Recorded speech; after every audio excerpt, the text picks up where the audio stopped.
to the 80/20 Baseball Podcast. Strike! The 80/20 Coaching Masterclass, our weekly get-together where coaches go from new to good and good to great. Mastering the fundamentals and the art of coaching.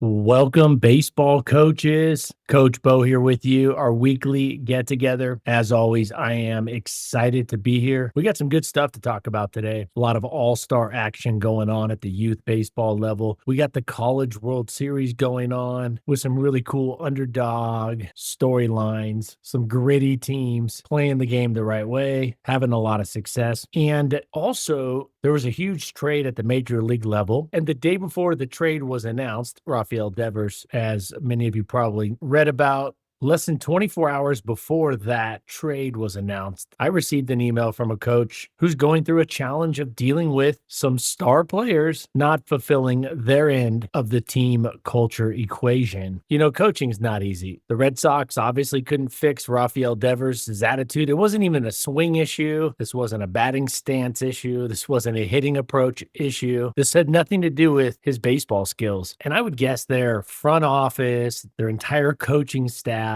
probably makes well over $10 million a year to get the most out of their players. And they couldn't even get one of their players back to a position where he could be a positive influence on the team. And they had to get rid of him. One of the biggest recommendations I make to young coaches, youth coaches, newer coaches is before the season starts, don't cross your fingers and hope issues don't come up. Don't cross your fingers and hope all your players get along and everything's going to be rosy. Save yourself the time and that mental energy and the wishful thinking. It's not going to happen. And by setting our expectations at a more realistic level, expecting to have to deal with some team culture issues, hopefully we can reduce that and minimize that by our proactive approach early on. But we need to be ready and expect these things to happen. I think a great mindset in life is no surprises. No surprises. Be proactive and be ready to deal with a prima donna. Be ready to deal with teammate conflict. Be ready to deal with cliques, kids forming little subgroups. Be ready to deal with one of your really good players being rude, not inclusive of a kid that doesn't have much talent. In this particular case, when you have a star player or a few really good players that are being rude, non-inclusive of the kids that aren't as good, maybe making fun of them, not including them, I'm going to talk about 3 suggestions to handle this specific situation next week. But I wanted to start this episode off with a calibration message. Reasonable expectations for kids, team chemistry. I had a coach a few months back said, what are your top recommendations for creating a great team culture? And I said there are definitely more than 2 keys, but the 2 keys that I think are the best to start with are 1, setting our expectations, aligning them more with what's probably going to happen or likely to happen. There's going to be some conflict between teammates. There might be a kid that bullies another kid. There may be cliques. There may be groups that, especially those all-star kids, those better kids, they might start acting like they're better than the other kids. Maybe talking down, teasing, making fun of the kids that aren't very good. There may be kids that aren't coachable. We got to be ready for kids that don't hustle. We need to make sure our expectations are more realistic going in. So no surprises. And number 2, proactively set the tone. Proactively set the tone. That's the second main key that I tell coaches with team culture. Proactively establish a small set of firm rules that you consistently apply throughout the season. And the second you hear any disrespectful talk, bullying, you hammer right then and there. You don't let them get a second sentence in. And that's why I think it's so important not to be yelling excessively, because when you do need to drive that message home quickly and firmly that stuff's not going to be tolerated, it has a much larger impact. We're all going to have team chemistry issues. We're going to have some guys that are prima donnas. I'm not sure the Red Sox were as proactive as they needed to be by telling the entire team that if they do not hustle, they will be taken out of the game immediately, whether they make $35 million a year or the league minimum. Doesn't mean it's going to stop the behavior, but at least the coaches were up front, so there's no surprises on the player end when you got to make that move. It was just interesting that I got an email within 24 hours that was a very similar thing going on. So don't fall for the talent tease. In fact, whenever I'm picking a team or putting a team together, the primary filter, the first first filter before I even get to the talent, before I even get to position, arm strength, power, hitting ability, speed, etc. The first filter every single player must pass through. Are they coachable? Are they going to be respectful of their teammates? And are they going to hustle? And you could throw in there, are their parents bad apples or not? So if they don't check those 4 boxes, don't even get to step 2, talent. Most people go right to talent, arm strength, pitching velocity, power, speed, size, athletic look. I highly recommend it be a non-starter if they can't check those first 4 boxes.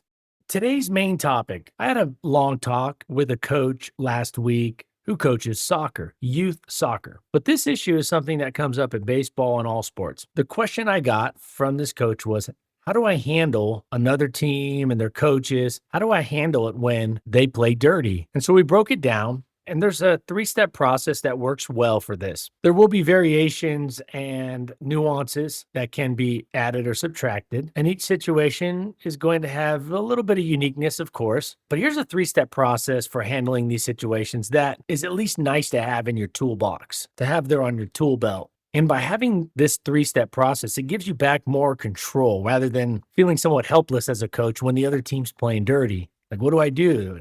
The umpire's not saying anything. The other coach is not going to listen. He's as much to blame as any of the kids, right? Step 1, you could do this before you know you're playing a team that plays dirty, or you could just forewarn your players and parents at the beginning of the year or toward the beginning of the year or at any time for that matter. And definitely before you are playing a team that has shown to play dirty in the past.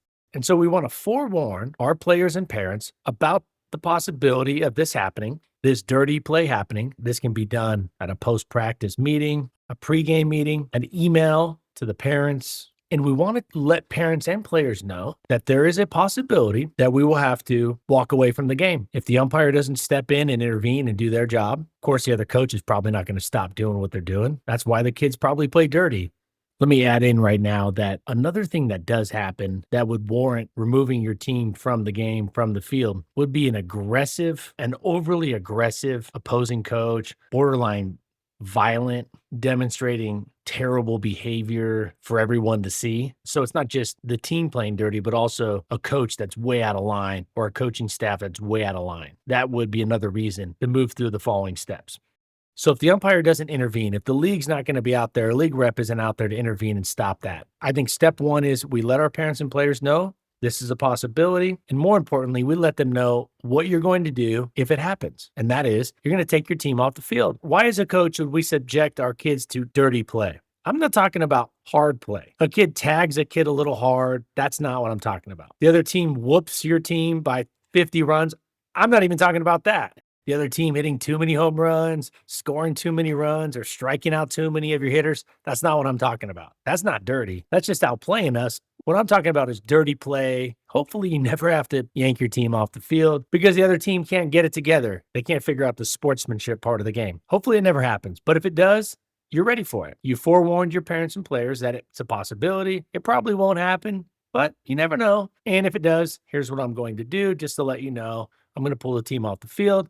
And we'll talk about what you should do in that situation in step 3 after you pull your team off the field. But first, step 2, when this happens, when this dirty play starts to happen, we need to be proactive immediately with the umpires. Immediately. You can even forewarn the umpires before the game if you know a team plays dirty. Now, don't attack the other coach.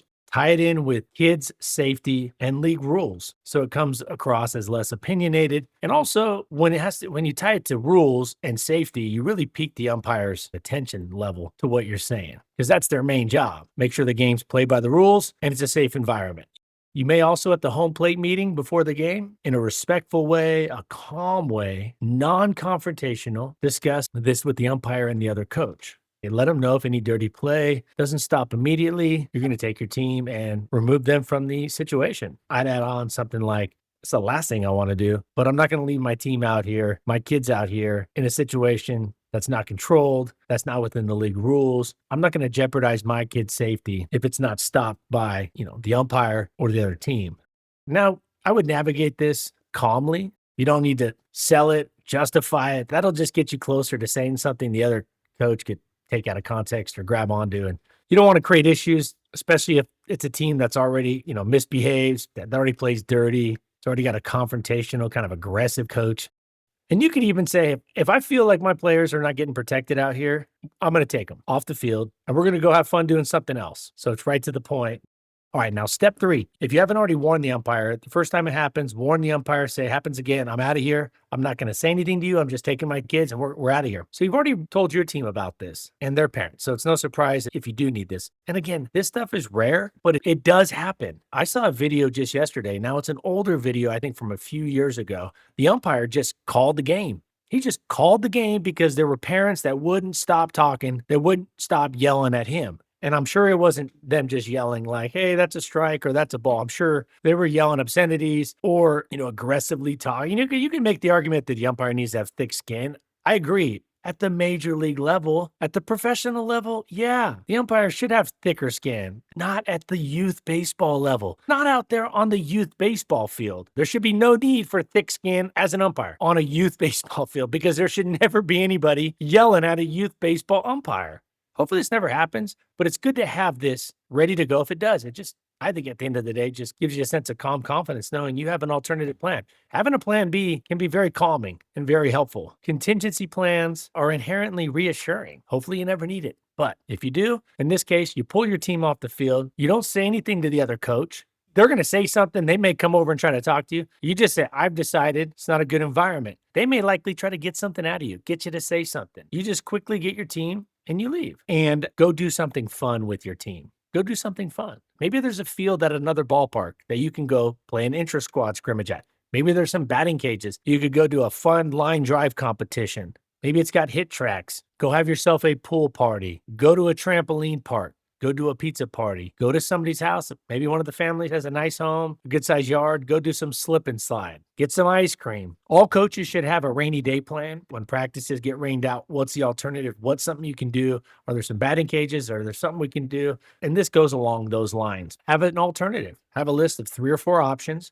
Fun things that you could go do with your team. Now, if the game is almost over, if it's only an inning or so, maybe you don't go and do another activity. So have a couple things that you could go do that won't penalize your team, your players when it comes to the fun factor. Have something fun ready for them to do and then go do it. And at a minimum, you're sending a good message to your players. Say, hey, we didn't leave because they were a better team or we were losing. And I'm not saying you're losing, but if you were losing, you would say, we're not leaving because we're losing or we're winning. This has nothing to do with that. This has nothing to do with baseball. This has nothing to do with skill level or the score. This has to do with a team's acting like a bunch of bullies and we're moving on. And the kids are going to get the message that they don't have to be subjected to that. Again, a little thick skin is great. So there's no clear line in the sand here. You just kind of feel it out. This coach that I was talking to that just got off the field from playing soccer said the other team was throwing elbows into the kids' faces. 5th graders here, 5th grade. Throwing elbows. And the coach even said to me, it wasn't that the team was playing hard. We're a physical team ourselves. We're really physical. This team was retaliating for us being physical by overcorrecting and going to the extreme of throwing elbows because we tied them the first time we played them. And that was the only game they hadn't won all season. And their coach is an egotistical jerk.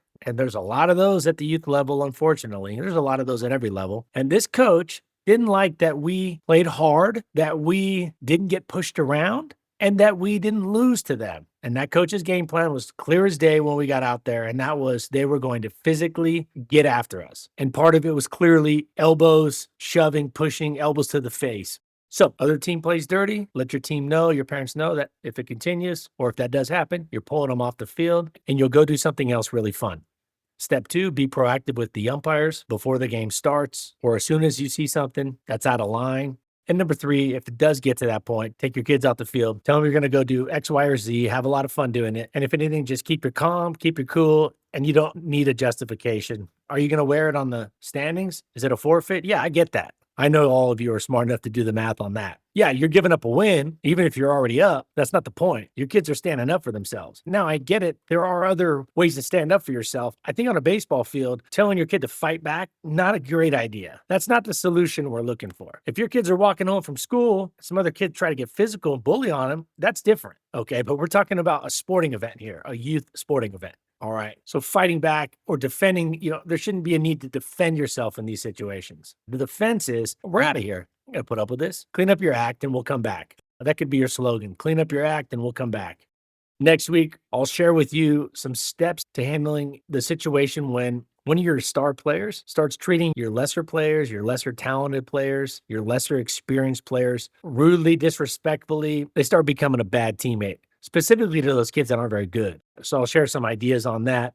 I don't have all the answers to that, but I have a couple things that could work really well, and maybe they'll spark an idea if and so it happens to you and your team. It'll give you some ideas, at least kind of maybe spark some ideas of how to handle that situation, because that does happen a lot. So we'll talk about that process next week. And also next week, we'll talk about terms and conditions. Every business and service has a set of terms and conditions, right? You buy a product, you pay for a service, there are terms and conditions. I recommend having some terms and conditions specifically for the parents. Sometimes those parents get a little, they can cross the line, and you want to have a cohesive relationship with the parents of your players, because with the player comes the parents. It's a package deal. So we have standards and expectations, rules for our players out there on the field, but I think there should be some terms and conditions for the parents, right? This can be a slippery slope. Sometimes it's not always easy to do this or implement these or communicate these, but we'll talk about what our goal is and a step-by-step process to help cut down on the frustration and pain of having to deal with upset parents, how to be proactive with that. So we'll talk about that next week. We get the full 80-20 baseball coaching plan right at the top of the website, 8020baseball.com. It gives you my top drill for all the main needle movers that you coach up on a baseball field: throwing routine, warm-up routine, batting practice, all the drills for all the actions, outfield, infield, catcher, pitching, etc. A strength and conditioning routine that works really well right there on the field. Pre-game plan, practice plans that are not just scripted out. They're editable. You can put your own notes on them. You can add your own times to them, and they're in order, and they're sequenced with a lot of thought based on the 80-20 principle and what just happens in a baseball game and how to coach it up to the best of our ability. So you can get that over there at 8020baseball.com. That took years to build out that. The hard part about building out the coaching plan was making it super efficient for all of you that are so busy in your day-to-day, everyday lives. It's easy just to slap together a bunch of goals and plans. The hard part was getting rid of stuff. The hard part was removing stuff. Somebody asked me, hey, do you have a T drill? Yeah, I got 20 T drills. How many of you have time for 20 T drills? Nobody. They don't even have that much time at the major league level, much less youth baseball. So it was addition by subtraction. So you get what you need and you get the best of each drill. So you can get that 80-20 baseball coaching plan. It is available after years of working on it, talking about it, getting launched, getting a ton of great feedback from the coaches that are using it. Head over to 8020baseball.com, get that for yourself. And until next week, let's take care of our health so we can be at our best for our family, our close friends, our players, our team. And let's take this information out there. Let's put it into action. Y'all take care. Until next week, adios.